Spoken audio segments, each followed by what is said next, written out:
10 वर्षात जगभरामध्ये भारताची प्रतिमा पंतप्रधान मोदींनी वाढवली आहे. त्यामुळे तिसऱ्यांदा पुन्हा एकदा पंतप्रधान मोदी यांच्या नेतृत्वात 2024ला देखील प्रचंड बहुमत मिळणार आहे. मोदी साहेबांनी या सर्वसामान्यांसाठी योजना आणल्या, त्याचाच फायदा आज होत असल्याचे धनंजय मुंडे म्हणाले आहेत. लोकसभेची उमेदवारी कोणाला आणि केव्हा जाहीर होईल हे पाहण्यापेक्षा महायुतीचा उमेदवार कसा निवडून येईल याविषयी आम्ही काम करत निवडून येणारा खासदार मोदी साहेबांचा गौरव वाढवणारा असेल यासाठी भाजपा, शिवसेना आणि राष्ट्रवादी काँग्रेस मिळून काम करत आहोत. बहुसंख्य आमदार ज्या बाजूला प्रतोद, ज्या बाजूला पक्ष देखील त्यांच्याच असल्याचे यापूर्वीही निवडणूक आयोगाने सांगितले आहे. बहुसंख्याक आमदार अजितदादा पवार यांच्या पाठीशी असल्याने राष्ट्रवादीचे खरे अध्यक्ष अजित पवारच आहेत. त्यामुळे हा निकाल स्क्रिप्टेड आहे असे म्हणणारे म्हणत असतील, पण बहुमत ज्यांच्याकडे आहे त्यांचाच पक्ष. हा निकाल लोकशाहीला धरूनच आहे.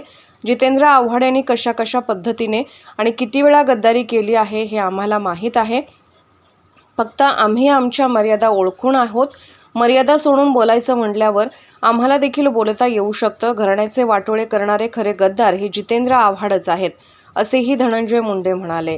केव्हापर्यंत जाहीर होईल यापेक्षा महायुतीचं एकत्रित उमेदवार जाहीर, कुठली जागा कुणी लढावी याचा प्रश्न मने आधी मध्ये न येता आम्ही महायुती म्हणून एकत्र आहोत. उमेदवार कुठल्याही महायुतीतल्या घटक पक्षाचा आला तरी चालेल, पण हा उमेदवार खासदारकीचा निवडून आणून तो खासदार या देशाच्या गौरव वाढवण्यासाठी मोदी साहेबांच्या पाठीमागं उभं करणं हेच काम भारतीय जनता पार्टी, शिवसेना आणि राष्ट्रवादी काँग्रेस पक्ष म्हणून आम्ही या ठिकाणी आणि आमच्या महायुतीतल्या घटक पक्षांनी निर्णय घेतलेला आहे. उमेदवार आणि जागा कुठली, कधी आणि कुणाला याचा निर्णय महायुतीचे माननीय नेतृत्व करतील. लक्षात घ्या की मराठवाड्यात नाही तर संबंध देशभरामध्ये या देशातली मायबाप जनता तिसऱ्यांदा या देशाचं पंतप्रधान करण्यासाठी महायुतीच्या म्हणजेच इंडियाच्या मागं आदरणीय नरेंद्रभाई मोदींच्या मागं खंबीरपणानं दिसते आहे. मी आज या ठिकाणी मानवतला परभणी जिल्ह्यातल्या 3 तालुक्याच्या महायुतीच्या मेळाव्याच्या निमित्तानं इथं आलो होतो. आज बोलत असताना ही अभूतपूर्व गर्दी पाहत असताना आणि त्यांच्या डोळ्यामध्ये तिसऱ्यांदा मोदी साहेबांना पंतप्रधान करण्याचा निश्चय मी हे स्पष्टपणानं पाहत होतो. त्यामुळं नक्कीच आहे की 10 वर्षात सामान्य माणसापर्यंत अगदी शेवटच्या माणसापर्यंत ज्या योजना या सरकारने आणल्या दिल्या त्याचा फायदा आज होतो आहे. आणि 10 वर्षामध्ये या देशाची प्रतिष्ठा जगभरामध्ये एवढी अभूतपूर्व मोदी साहेबांनी वाढवली याचा विश्वास सुद्धा या ठिकाणी जनतेच्या मनात दिसतोय. हेच एकंदर वातावरण आहे. महायुतीची उमेदवारी केव्हा? बहुसंख्य आमदार ज्या बाजूला, प्रतोद ज्या बाजूला. प्रतोदाची एक आगळी वेगळी व्याख्या विधिमंडळाच्या कार्यप्रणालीमध्ये संविधानाने घालून घेतलेली आहे. इलेक्शन कमिशनने या अगोदर पक्षाचा चिन्हाचा निकाल दिला आणि आज निकालामध्ये या ठिकाणी स्पष्टपणाने सांगितलं की पक्षात फूटच नाही, पक्षच मूळतः हे आदरणीय अजितदादा पवार साहेबांच्या पाठीमागे ते राष्ट्रीय अध्यक्ष आहेत.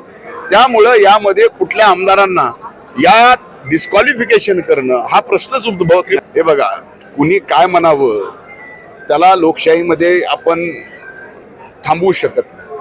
आता स्क्रिप्टेड निकाल आहे, तुम्ही विचारलेला प्रश्न, त्याचं उत्तर, त्या उत्तरावर उपप्रश्न, त्याच्यावरती सगळा TRP तुमचाही माध्यमांचा अवलंबून आहे. त्यामुळे या गोष्टीला मी महत्त्व देत नाही. कुणी काय म्हणावं, लोकशाहीमध्ये ज्याला त्याला अधिकार आहे. पण एक लक्षात घ्या, मुख्यतः बहुमत कुणाकडे आहे, आमदार कुणाच्या बाजूने आहे, विधिमंडळामध्ये प्रतोद कुणाच्या बाजूने आहे, हा निकाल स्क्रिप्टेड वाटतो. मग ह्याच्यात स्क्रिप्टेड काय आहे? ज्याच्या बाजूने आमदार जास्त, ज्याला प्रतोद म्हणून. आता आम्ही तर डिस्क्वालिफिकेशनच्या ह्याच्यात बसतच नाही. शेड्यूल्ड एन मध्ये बसतो का आम्ही? काही कुठल्या व्हीपचा अवलंबन? व्हीप कोणाचा? आमचे अनिल भाईदास पाटील साहेब प्रतोद आहेत, ते मंत्रिमंडळात आहेत. आता याच्यात स्क्रिप्टेड नाही. हा निकाल हा पहिल्यापासूनच लोकशाही म्हणूनच म्हणतोय की त्यावेळेसही इलेक्शन कमिशनने निर्णय दिला हे लोकशाहीच्या बाजूने दिला. आज सुद्धा पार्लमेंटरीयन लोकशाही ज्याला म्हणतो, जी आमदारांच्या संख्येवर ठरलेली जाते, खासदारांच्या संख्येवर ठरलेली जाते, त्याच्या बाजूने हा निकाल दिला गेलेला आहे. कशा पद्धतीनं किती वेळेस आदरणीय पवार साहेबांच्या सोबत गद्दारी केलेली आहे याचा लेखाजोखा हे कदाचित आदरणीय पवार साहेबांना सुद्धा माहीत असेल. त्यामुळे गद्दारांनी गद्दारकीची भाषा करणं हे काही शोभत नाही. आमचं फक्त एवढंच आहे की आम्ही आणखीनही मर्यादा ठेवून बोलतोय. मर्यादा ठेवून बाजूला ठेवून बोलायचं म्हणल्यावर त्या पद्धतीनं आम्हाला सुद्धा बोलता येऊ शकतं. कोण खरा गद्दार आहे आणि कुणी घरात पार आगडोम लावून सगळ्या गोष्टी केलेल्या आहेत हे 19लाही माहीत होतं आणि 22 आता 23ला सुद्धा माहिती आहे. त्यामुळं घराण्यातला वाटोळ करण्यामध्ये खरे गद्दार कोण आहे हे ज्यांचं तुम्ही नाव घेतलं ना ते